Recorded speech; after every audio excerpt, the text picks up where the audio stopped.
So we're living in such unusual times, but every once in a while something happens that makes you scratch your head, stop and say Today I'd like to cover a couple points. One is follow up on two topics from the last couple of weeks, one on leadership and one on China's youth unemployment.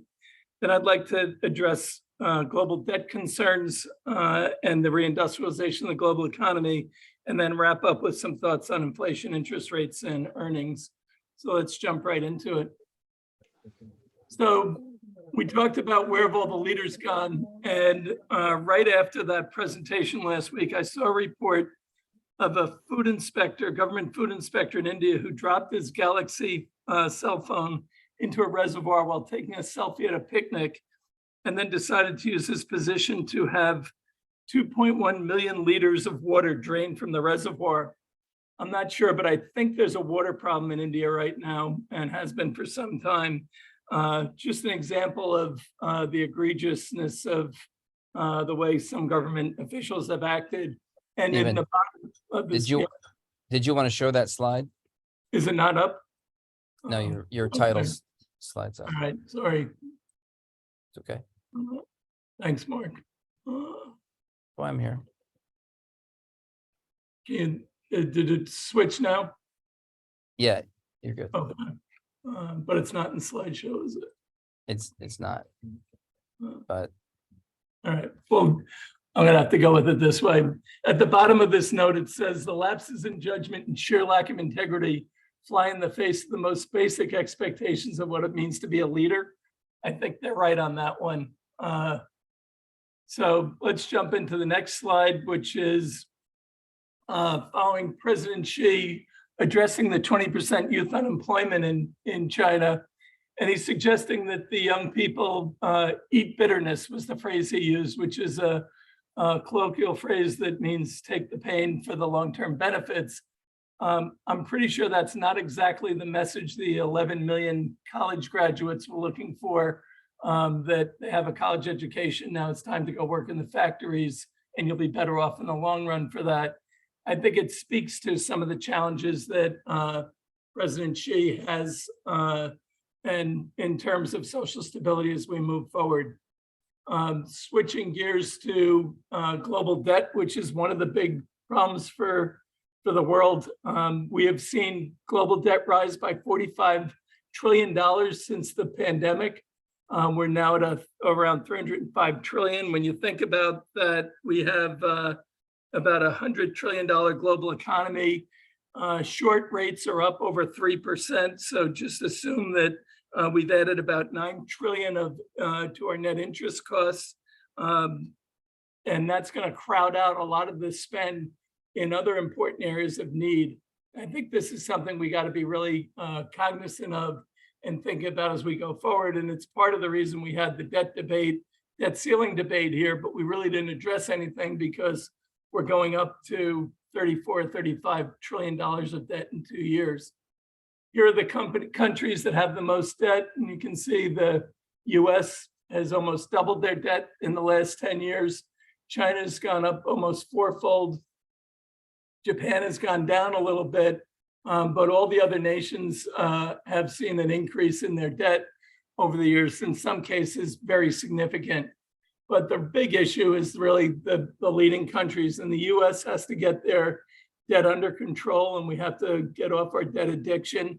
I think the idea that MMT is an issue where you can just print as much debt as you want if you're a reserve currency. I think that concept's been exposed a bit. And what you can see here is the US debt to GDP increasing significantly from 2002. But looking at Italy, which is not the strongest economy in Europe, their debt to GDP has remained at a pretty similar level throughout that time. It speaks to the challenge that we're seeing. And it's not just the US, China has the problem with local debt as well. This is getting more and more attention. I think is part of the reason the reopening hasn't worked the way everyone expected it to, is China's problem with local debt. And this chart shows you those regions that have a debt to income ratio that's above 120%, which is viewed as a level that makes growth very difficult and managing your debt almost unsustainable at those levels. So you can see a significant problem domestically in China. Because of that, they were not doing the spend and build and spend like they had in the past. They were reining that in. And it's not just internally that they have a problem, but externally, the Belt and Road initiatives have seen almost $77 billion of Belt and Road debt in the last 3 years be either renegotiated or restructured or forgiven. So China has a debt problem. It's changing the way they've reopened. It's part of the reason you've seen a pullback in a lot of the commodities and other areas. It's also one of the reasons I think global inflation has come down as they've been more domestically focused, and they're really focused on getting their economy on a more sustainable path and dealing with some of the debt issues that they have, and really looking at taking care of some of the excesses that exist inside. When you look to Europe, and the other big manufacturer in the world aside from China had been Germany, and German exports since the beginning of the year are down 11% to China, signaling two problems. One is the problem in Germany, but also a broader problem. And I think this is a reflection of some of the issues that we're seeing out of Europe. And I want to share some statistics. Right now, we're looking at a survey of European chiefs by the European Roundtable of Industrialists and the Conference Board. It says that more than 80% believe Europe is losing competitiveness as a base for industry due to geopolitical risks, inflation, and energy costs. In addition to that, some 57% of these chiefs of European multinationals are eyeing shifting investments or operations or both across the Atlantic over the next 2 years. So this is not a great sign for the German economy or for Europe if you're seeing confidence in business moving out and one of your best markets challenged. And then looking at it a little further, this is the changing terms of global trade. Looking at it from China's perspective, the US is now importing much more from other low-cost Asian nations than it has been for China. And that's been going on for over a decade. And then you can see it accelerating with the Trump administration. And who are the big beneficiaries? You can see it's been Vietnam, Thailand, India, Mexico, Indonesia, and Malaysia. And in the bottom, you can see the hit that China's taken. And this is from January of 18 to October of 2022.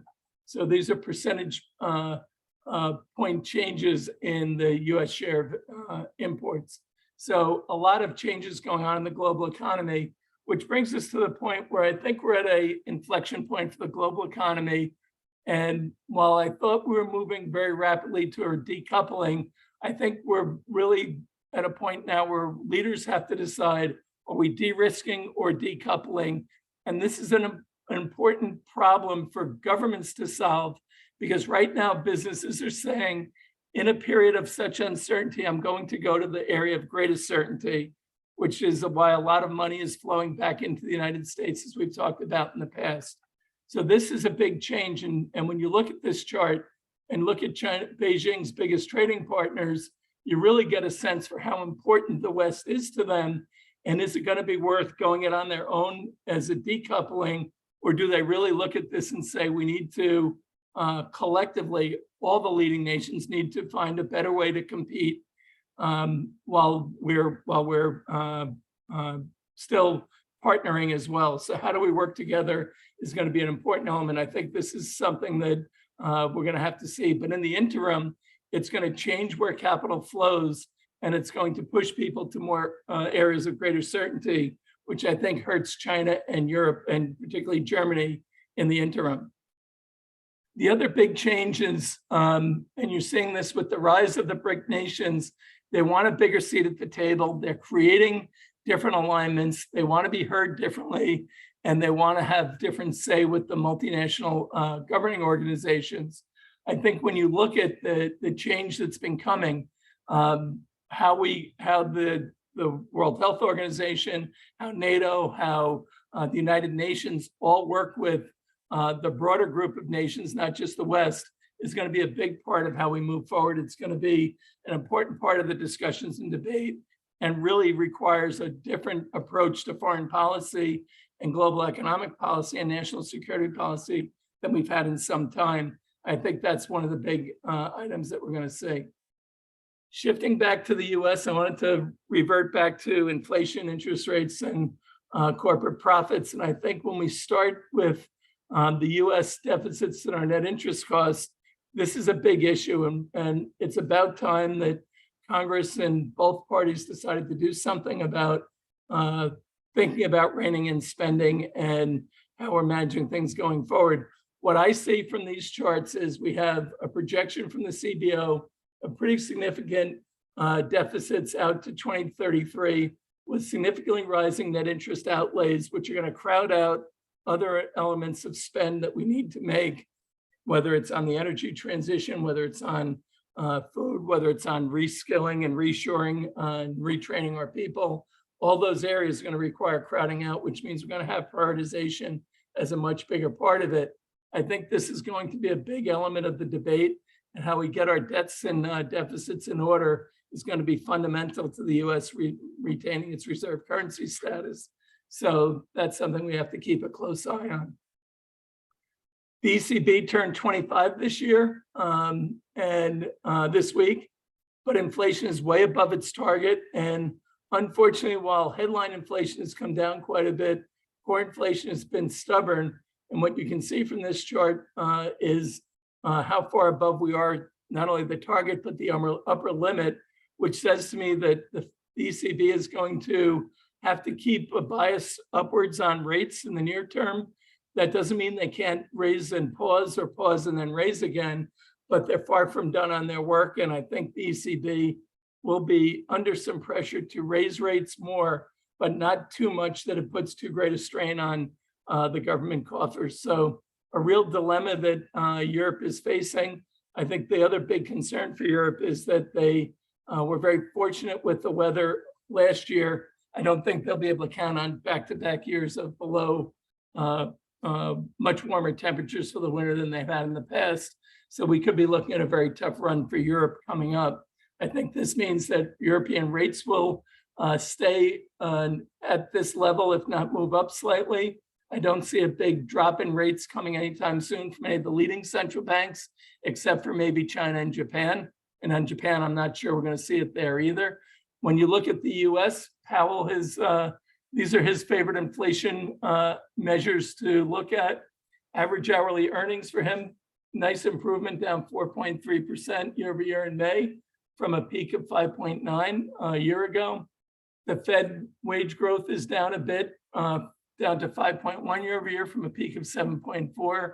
Employment cost index is down with wages coming down a bit more, and hourly compensation, which is the most volatile of the readings, rose 3% year over year in the Q1, down from a peak of 10 in Q2 last year. What all this says is it all supports what the Fed, Jefferson and others were telling you last week. The Fed is not done with their fight on inflation. However, quantitative tightening and the work they've done has done a lot, and they're not sure how much more they have to do.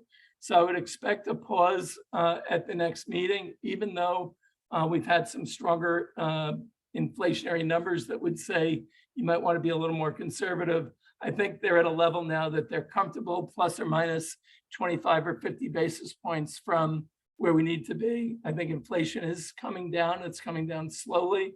And that'll mean that the Fed is going to keep rates here. What is interesting is the street who was projecting 3 or 4 rate cuts later this year, not too long ago, is now within less than 1 rate cut when I last saw of where the Fed is. So I don't expect that we'll see rate cuts. I think all this means is that some of the pressures are going to flow through to earnings, and we're going to see some challenges as the consumer weakens a little bit. As you see the unemployment slowly rise, you're going to see greater strains on the consumer, which will lead to trade downs and some tightening of spending, which I think will flow through to lower earnings for corporations overall. And you'll see a big divide between the haves and have-nots in Europe. So Mark, I'm going to stop there and open up for discussion. And Great. Andrew, Thank you. Go ahead, Andrew. Thanks, Stephen. We've talked about underfunded pensions domestically here and medical liabilities. Do you go into detail with your research on how that is playing out globally? There's so many different pension schemes and healthcare schemes around the world that it's really comparing apples to oranges all the time. There are some big changes going on. I think the Dutch pension system announced that by 2028, they're going to convert fully from a defined benefit to a defined contribution plan. So you're seeing shifts there. One of the numbers that I almost put in this report said that I think the state of Illinois is 26 cents of every dollar of revenue goes to cover their pension liabilities now, not their healthcare, just their pension. So you can see the crowding out that's going on of spending when you have those types of costs plus their interest cost on their debt. And all of a sudden you start to see some real challenges coming through. So I think in our case, it's a very different model than you're seeing in other areas, Andrew. So we don't look at it that same way, but there are big changes going on everywhere. There's a very interesting program going on in the UK from the pension regulator. They've got 4,000 private pension plans in the UK, and the regulator knows that this is a disaster happening because 4,000 companies probably won't survive to make all those payments given the pace of change in the world. So they've got a program to try to create a pension super fund where like a superannuation.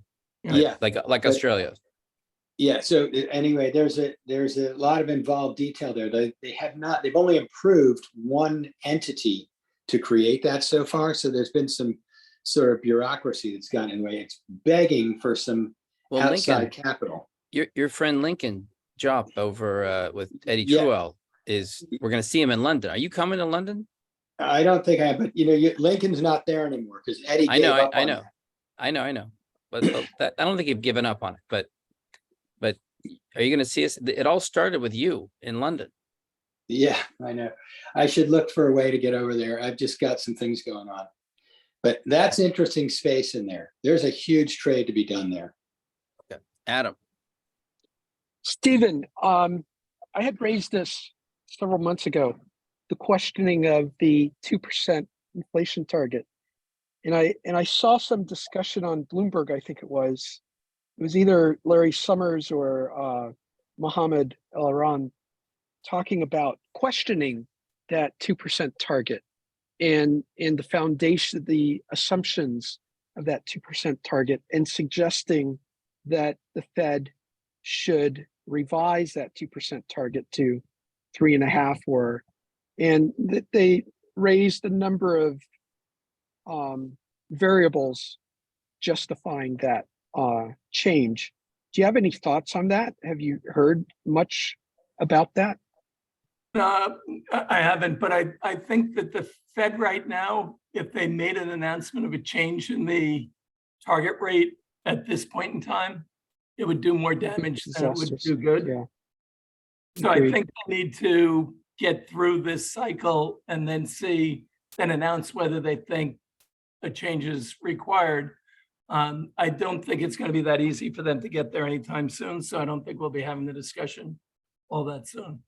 Hey, Stephen, let me just ask you one thing on that. I've seen in the press reports when that last wage data came out with the employment report, they were saying, and I only saw this in a press release. I didn't see it in a hard piece of data. So I wonder if you've seen it, but it was saying that the wage increases were skewed towards lower end and service type jobs. Mm-hmm. Yeah. And if you think about this Fed, I mean, I've been the first person to be critical of the Fed drifting with their mandate here into all sorts of other areas. But while they say their inflation target is 2%, the administration in this Fed clearly had an agenda to get lower wage workers paid more. And I was wondering if that gives them the window to sort of do this pause or even stop raising rates if the inflation's coming specifically from that place. Maybe something to explore a little bit. I don't know if you saw that in the data. that whole sort of thesis hinges on what I saw in a press report being true in the data. I have seen that the wage inflation is really on the low end side, and that makes sense. That is a good thing for the Fed. So I think they're fine. They're fine with the numbers coming the way they are. I don't think it'll push them. I don't think that'll push them to change their target anytime soon. I think they need to get past the period they're in for credibility purposes.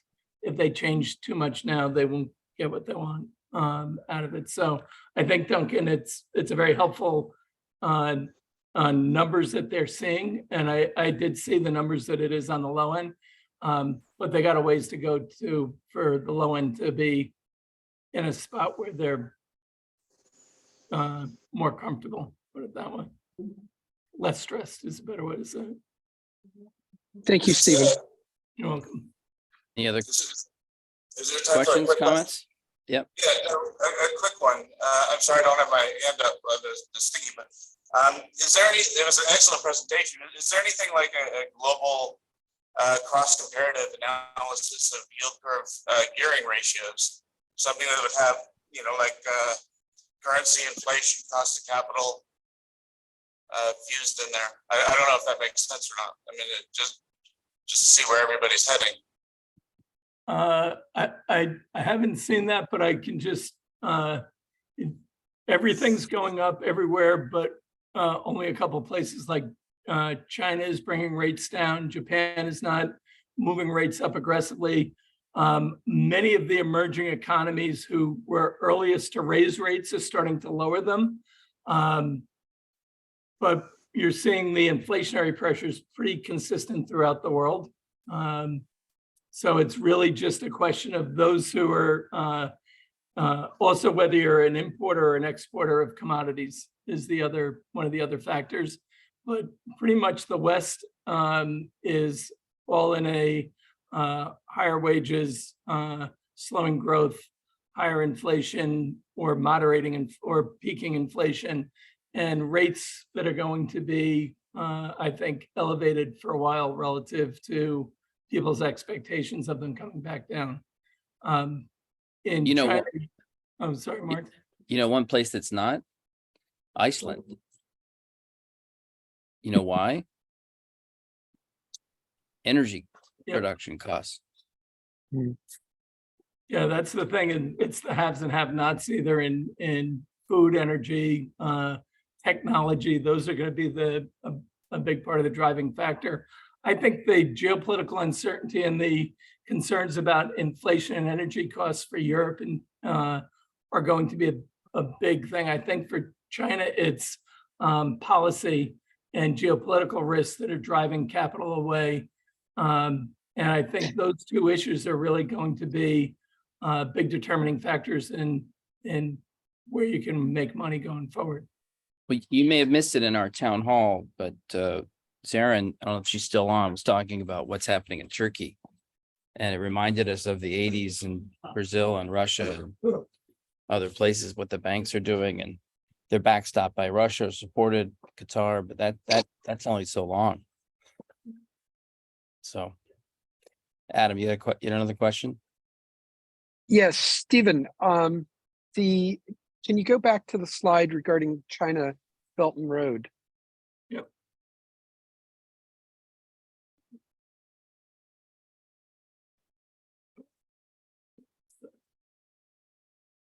I took you off, Stephen. You have to share again. I got it.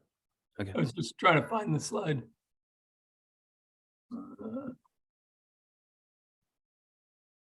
Did it come up, Mark? You're getting Not there. yet. Keep on going. You're getting there. Yeah. There you go. A little bit. Yes, Adam. Yeah, Please. that reduction of from 2021 to 2022, is this because they've renegotiated the debt and This they've is- taken equity swap in those projects that in Belt and Road that they've been financing? Are This these is new just- loans? This is just the loans that were renegotiated during the amount of loans renegotiated during that year. So in 20, they had the highest amount of loans renegotiated, about just shy of 50 billion, followed by, another 19 billion in 21, and then just under 10 billion last year. So that's actually just the total loan amount that was renegotiated. Okay, They have over, Okay. I think, $1 trillion out. So, you're looking at 8% of the loans renegotiated in the last couple of years is not a great sign since they haven't been out that long. well, it depends on what your ultimate goal is. Do you know how those were restructured in equity, or were they restructured in Each duration?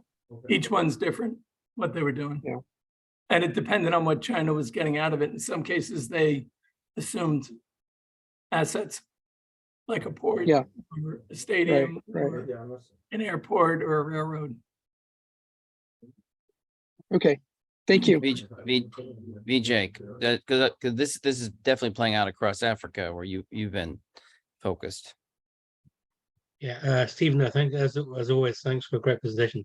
My question actually is your perspective on the Middle East in this whole picture. I think the one thing that we always sort of overlook is the silent majority of the Saudis, UAE, the Qataris, and even the Bahrain. I mean, I'm working extensively now in the region, and the region is panicking because the oil has run out.